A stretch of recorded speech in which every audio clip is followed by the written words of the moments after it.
The Republicans in the Florida legislature voted overwhelmingly for a 6-week abortion ban, which will go into effect in 30 days. However, it seems overwhelming is not enough, and they actually sought to bring dissent out of the official vote. Let's go into it.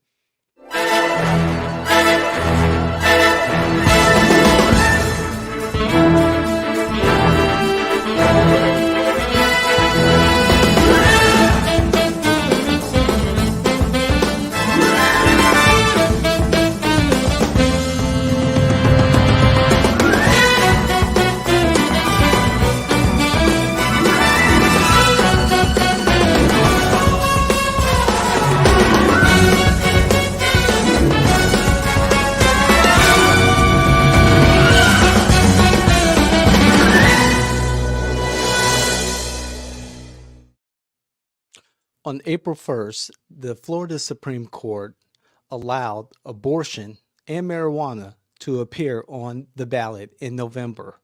Also, a decision was made by the Supreme Court to allow abortion after 15 weeks to be illegal, thus triggering a 6-week ban signed into law by the DeSantis administration.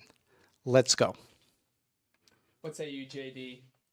Well, good afternoon, everybody. I don't think anyone's surprised by the fact that the 15-week abortion legislation was upheld by the court. That probably seems like in public policy.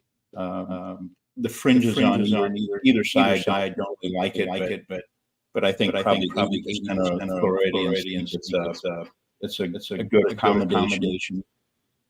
And they probably should have left it there. Instead, they come back the following year and try to enact their personal policy than public policy.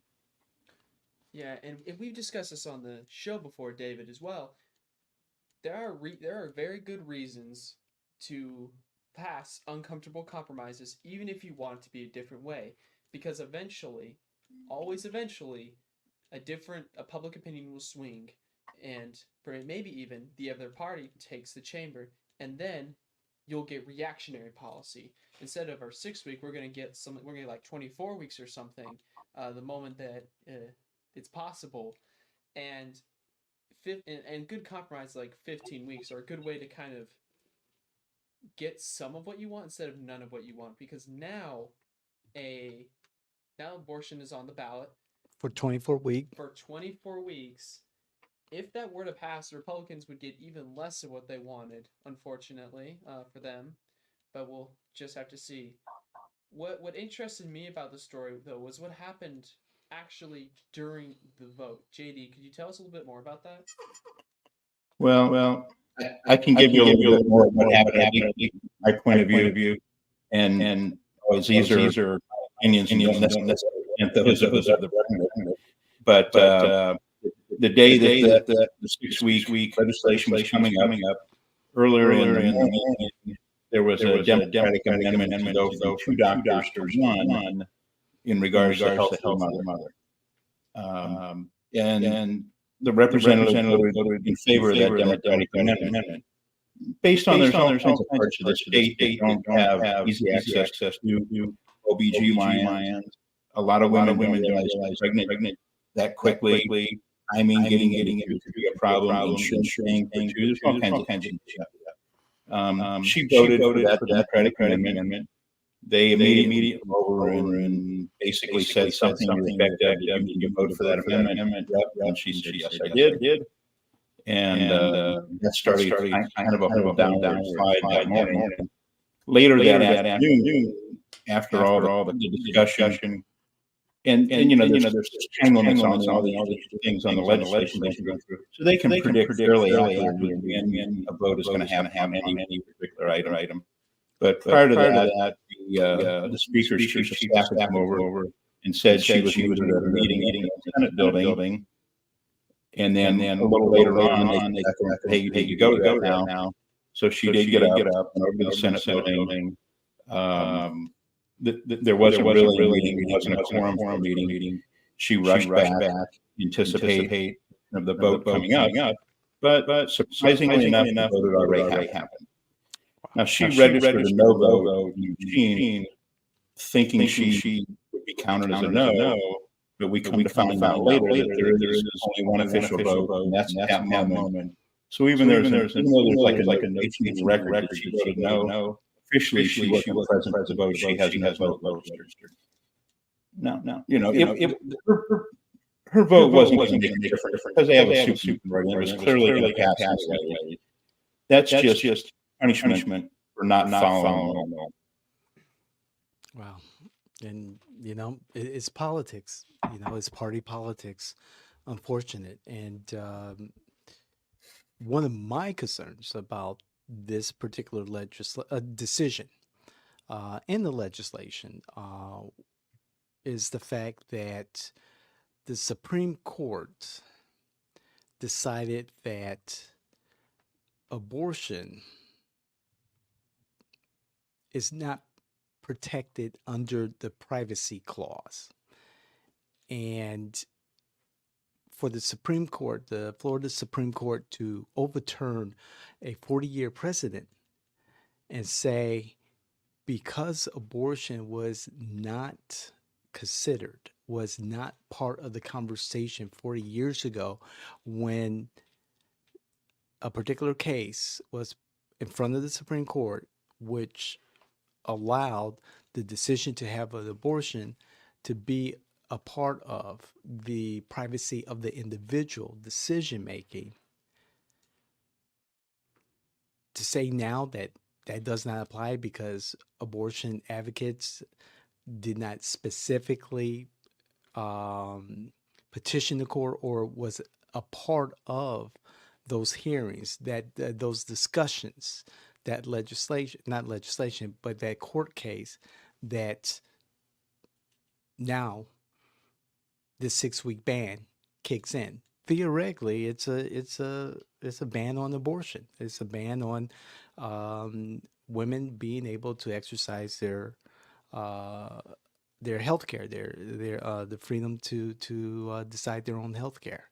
And that part, the privacy clause, for me, is the bigger issue that I think is missing in these conversations, regardless of what's happening in November, whether the ballot initiative passes for abortion.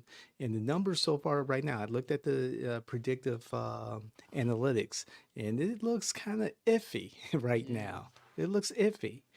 But regardless of what happens there, there's still this issue about this particular court making the decision overruling a 40-year precedent on the privacy clause. I think now everything is up for grabs as far as the privacy of the individual. Yeah.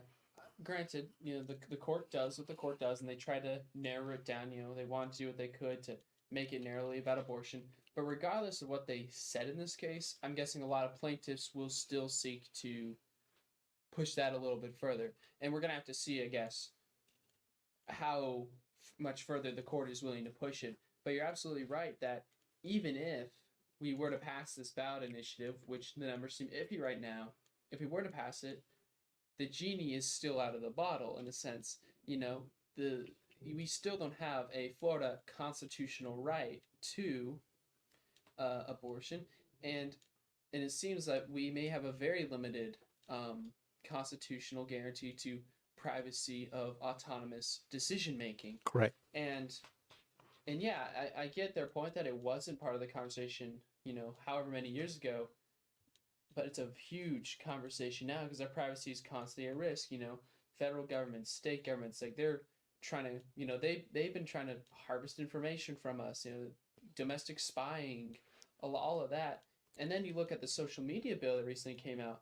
I mean, this will, I think, assist in the enforcement of that, because if people don't have the same levels of privacy they used to, Well, who knows? well, now in this 40-year court decision, the privacy of information is still protected. Still protected. So the government cannot actively, for instance, sell our information, our data, or expose it intentionally for their purposes. So there is protection for privacy of information, of our individual information. However, is privacy of our own individual decision making, like who we marry. As Clarence Thomas stated after Dobbs v. Ferguson. Jackson, thank you. Where did I get Ferguson from? Jackson. You're thinking of Plessy v. Ferguson. Thank you. Thank you. Yeah. Thomas made the claim in his concurrent opinion. So this was a concurrent opinion. This was not the majority. So this isn't necessarily law. But what he went after was something called substantive due process. This concept that the rights that are like plainly stated, that are more plainly stated, get higher levels of protection. It's a way of establishing a pecking order, mostly. Yeah, hierarchy. Yes, a hierarchy. It's a way of establishing that. And what he was going after that because the main cases, that really lean on it are civil liberties cases. Right. These are cases like Bergerfell, cases like Loving v. Virginia, right. cases like that. Not that he would mention Loving v. Virginia because he benefits from that. Everybody has their biases. Right. But he even said that's on the table. Yeah, he says in his mind that's on the table. Brett Kavanaugh also wrote a concurrent opinion saying that Clarence Thomas was full of crap. So we're gonna have to see. But there's a lot of conservatives I think that really do look up to Clarence Thomas. He's a legacy member of the court, has written many opinions, and may or may not accept certain levels of influence from them.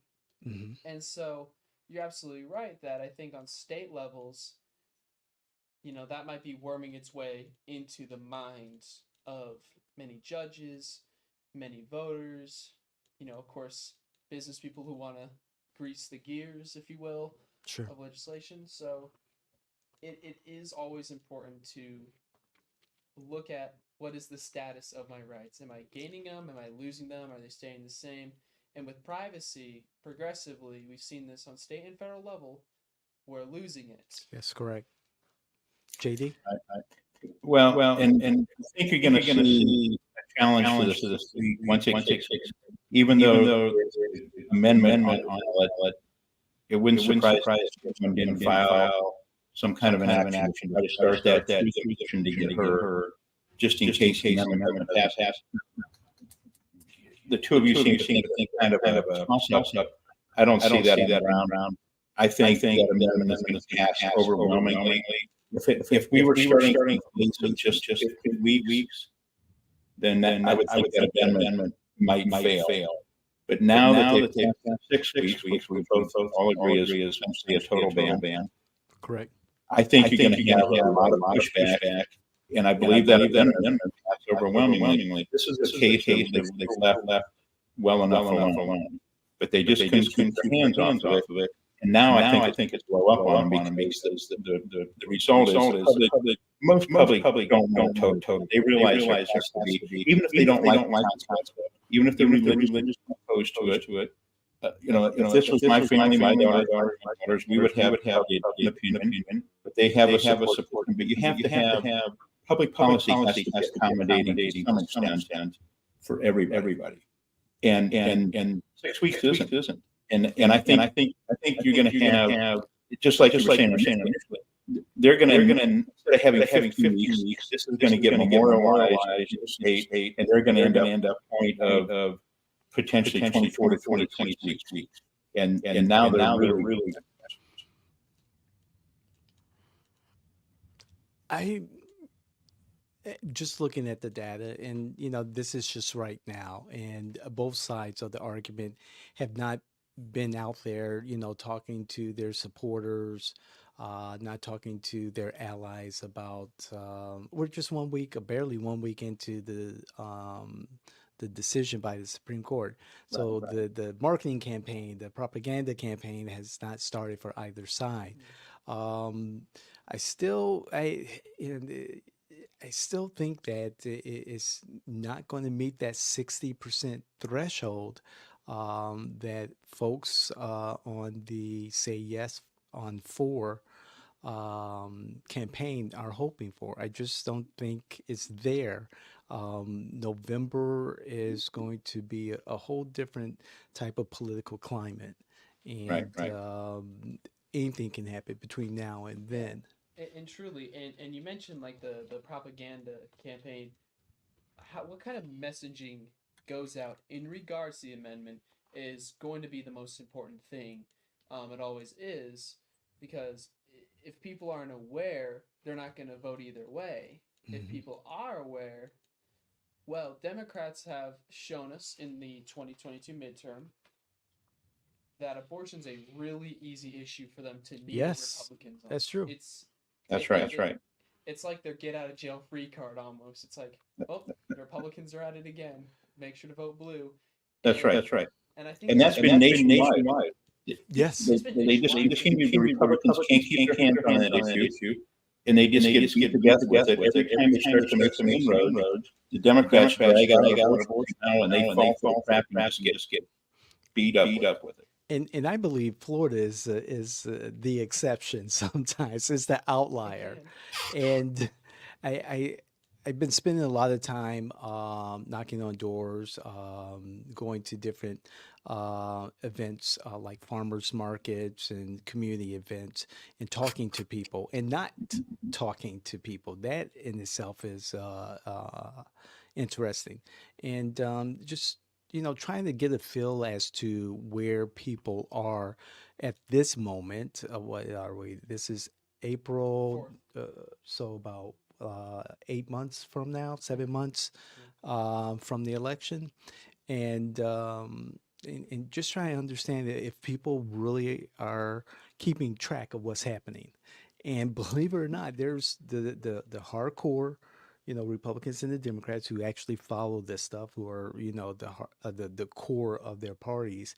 But then the average person, that I presume is the average person, they're like, I'm not really interested right now.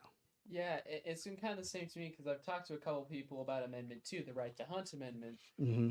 because I have some opinions on that, and nobody I know has even heard of this. I feel like I'm taking crazy pills out here talking about Amendment 2, and again, if this is a great opportunity for those more liberal leaning voices to come out in droves, try to make an illustration that the Republicans have gone too far and that this is the solution. Now, it's also going to be a test of whether or not the Republicans are going to message the issue the same way they have in the past. The God thing that they like to pull, the morally righteous, the you're a killer if you don't support it, which is what you see often. You see a Right, lot of those. right. They pull out that very, very moral argument, Hmm. which has historically not gotten a majority. It's done well with a lot of Americans, but it hasn't captured a majority. I'm curious. What I'm curious to see is whether they'll try something new, like a new way to message it, because Republicans, if they're gonna want to get a handle on this issue, and I think they do want to get a handle on this issue, Right. their messaging has to get really refined compared to how it's been so far, because it is But I showing don't its think they will. It didn't go well in Ohio, but maybe it'll go well here. We'll see. There'll be a lot to learn I agree with either JD. way. You see the misinformation already on the speaker and the president's news conference Monday afternoon. And they're talking about up to point of birth. This is misleading. Up to point of birth. About and they're accusing the other side of running a misinformation campaign. Well, what the heck? They've already started the biggest misinformation campaign. This amendment says viability. Not for there's a huge difference. And I think just like you were saying, when they go out and poll people, I think there's probably a group of people that are much more moderate on this issue. When you're asking them, they're reluctant to do that. If they feel like they have to back into their religious corner or whatever and take a stand. But when they're in that voting booth and they pull that curtain and nobody knows how they voted, they have traditionally been much more moderate. And the numbers you think it's kind of a toss-up. I would bet most of those are making analysis between this type of an amendment in 15 weeks. Now, when the question is, do you want to go to 6 weeks even if you don't believe that's a total ban, which almost everybody does, for the amendment. Now I think those numbers change dramatically. Yeah, I am very disappointed in the Republicans for the 6-week thing, because if they had a 15-week abortion ban, then they would have had the upper hand here in the debate about this amendment, because I think this amendment would have been pushed out even if it was just 15 weeks. I think they still would have. A lot of Democrats still would have sought to have this in because they think 15 is too low. Right. But And what they would have had a voice of moderacy. They would have had a voice of, that we're like, the Democrats are going very far. We're just trying to keep it very chill. They could have had that messaging on their side, and that is an easier thing to sell than we are hardcore on this issue. Damn it. That's right. And it makes it harder for them to swing at the bad parts of the Democrat stake. The Democrats are pushing it too late. The Democrats this, the Democrats that. The problem, like JD was saying, is that the Republicans can't swing at Democrats because Democrats can swing straight back. right. So it's kind of a lost cause. Yep. This is going to be And to watch. A lot of national media has covered Kansas. They covered Ohio, and they're going to cover Ohio. here. Yes. This is going to be a huge deal, and it will show how much enthusiasm there really is for 6-week abortion bans, even in redder states like Florida. Right. And I think we're going to find out they read that. To a large extent, garbage in their job. They don't ask the right question more polling people to some extent. So the results they get back, that kind of puts them in an echo. They're hearing what they want to back. And I think it's going to blow up on them. That super majority that they got in 2022 is probably the worst thing that happened. Not just to the state of Florida, but to the party, because they went so far off the rails.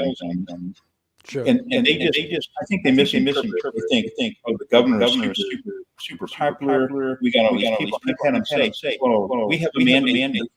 Like, you don't have a mandate. People, there's not one ballot in the state of Florida that said, do you want the Republican Party to have a mandate? You simply got a majority by virtue of mathematics, winning one seat at a time. Nobody in the state of Florida told you wants you to have control and do whatever you want. But that's how they want to analyze that. And you had 1.5, 1.8 million Democrats not to vote. Largely, I think because the Democratic Party picked a horrible candidate for governor. If Nikki Fried had been their candidate, that election could have went wildly different. Yeah, I think honestly the huge wins the Republicans have say more about the Democratic leadership than they do about the political landscape.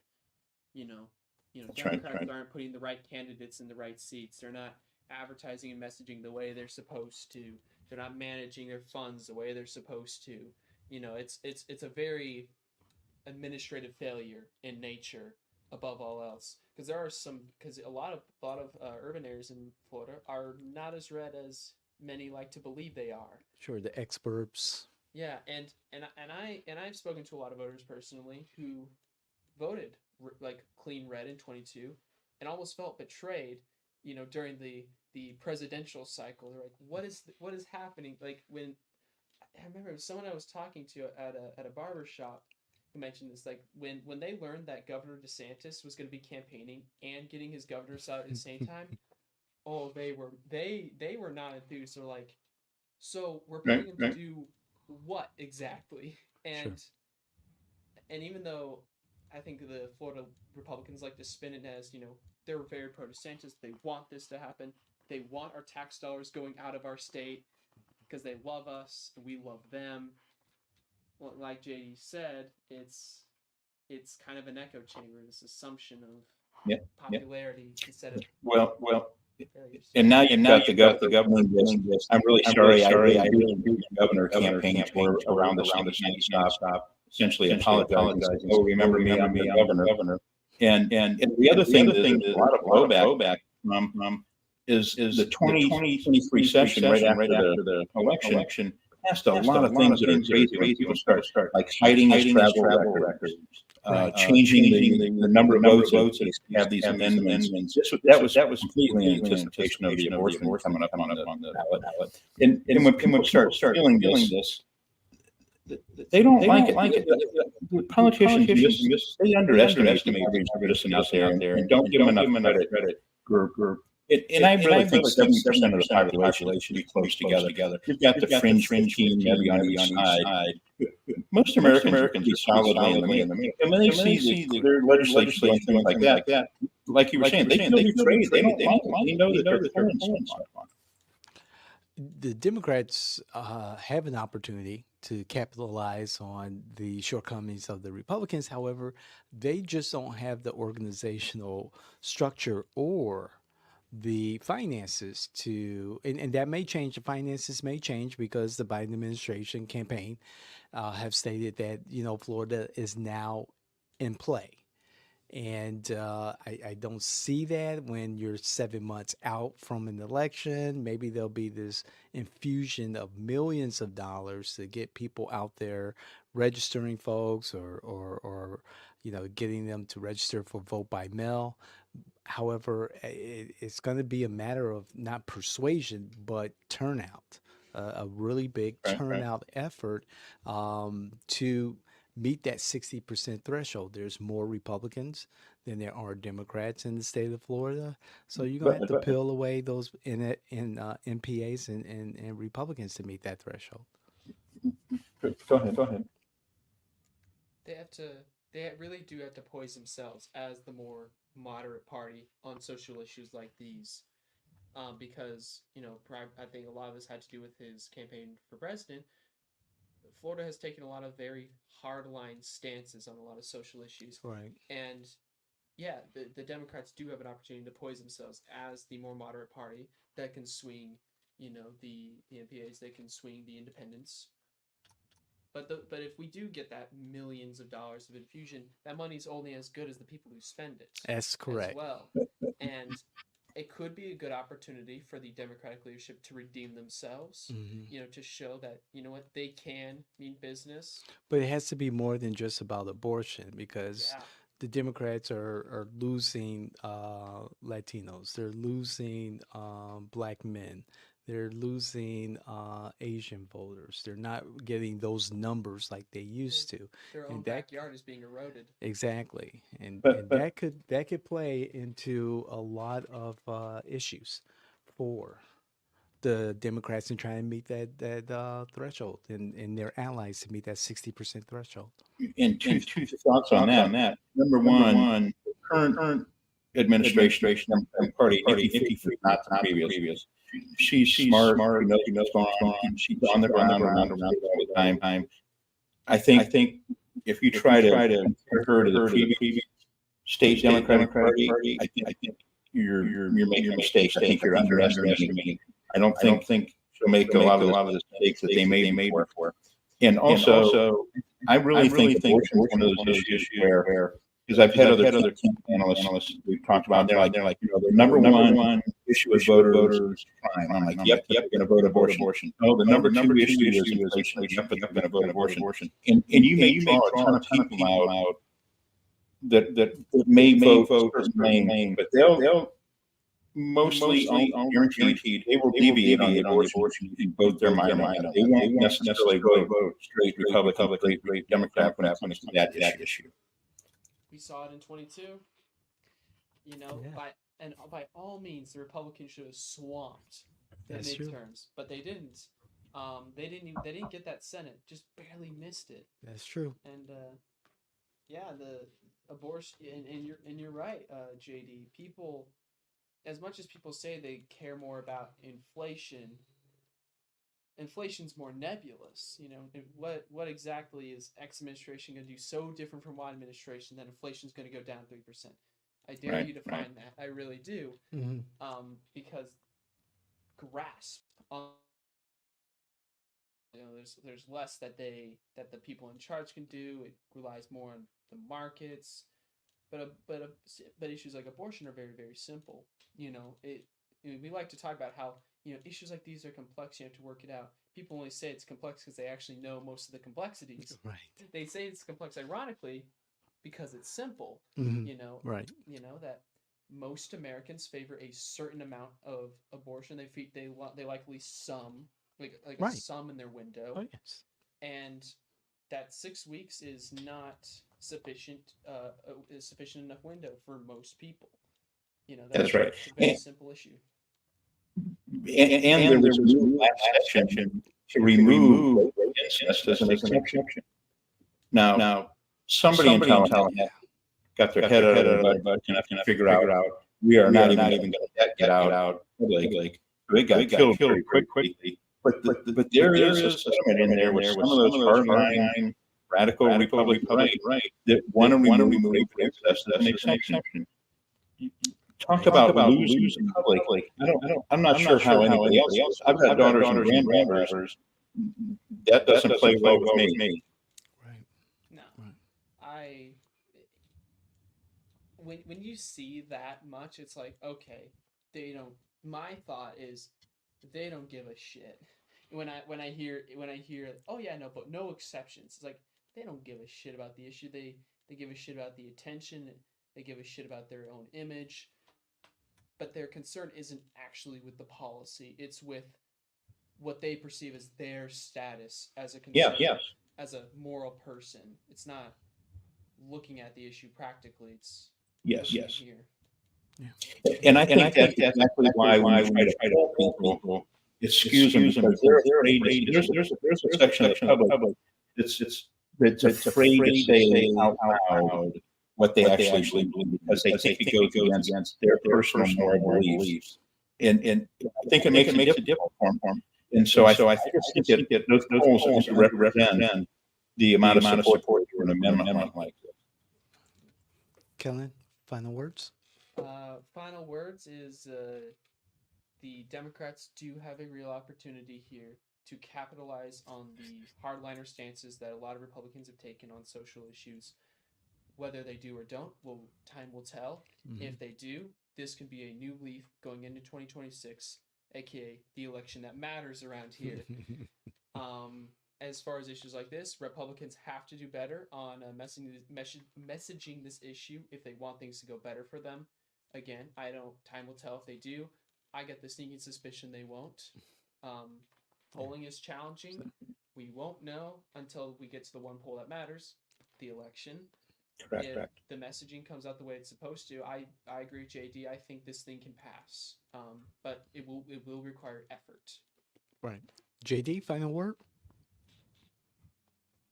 Well, it pretty much 100% agree. It's a long time to come down. Lots of this is a lifetime of political work between now and the election. And just the final, I just think there's a lot of people in Tallahassee that have lost sight of what the job is. They don't realize that job is called representative for a reason. It's not called go up there and vote for what you personally like. Now, certainly that plays some analysis, but and I know this is really kind of a dumb sounding analysis. I like chocolate ice cream. For me to go up there and make that the only flavor allowed in the state of Florida is ludicrous. It's just bad public policy. And I know that oversimplifies like this issue, but it's kind of the same thing. If you ask me what my personal opinion, having daughters and granddaughters is one thing. And what I think is for our family and the support network that we can provide them. But there's a whole world of people out there that have different situations, and it's not good public policy to have this 6 week in that's Okay, thank you, JD. I think that the Democrats have a Herculean effort ahead of them. The Democrats and their allies to get the vote for abortion to be a constitutional amendment past the 60% threshold. It's going to be tough. I just don't see the resources that are coming to be used efficiently in a timely fashion. My biggest overarching concern, again, is the threat to the privacy of the individual. I'm very concerned about the Supreme Court's ruling on the privacy clause in regards to this matter. I believe it opens up much more litigation in the future. Two of the Supreme Court justices who voted in favor of the ban, if I understood correctly, or did not vote in favor of the abortion ballot, are up for retention in November. So we may not see them after November, but knowing past history, no Supreme Court justice has been voted off the That's Supreme right. Court. This is an opportunity again for the Democrats and their allies to wage a much larger battle. Have any judges around the state at any level not, that's a heavy lift. I'm not sure that ever happened. Exactly. I don't think it has that. I think in my time here in the last 10 odd years, maybe once, but I have to do some research in regards to that. If any of our viewers or listeners have done their research and know the answer to that, please share with us. We'll love to hear that. And we always love to hear from you. Like, comment, share with others, any politicos, office holders, friends and family that you know. We want to have these conversations with all of you. Please bring some facts, not just your feelings. We want to make this a place of substance, a place of debate that matters. And we would want any one of you in the audience who's made it to the end of this video to be a part of that. Um, with that, this has been You Can't Make This Shit Up, and we are out.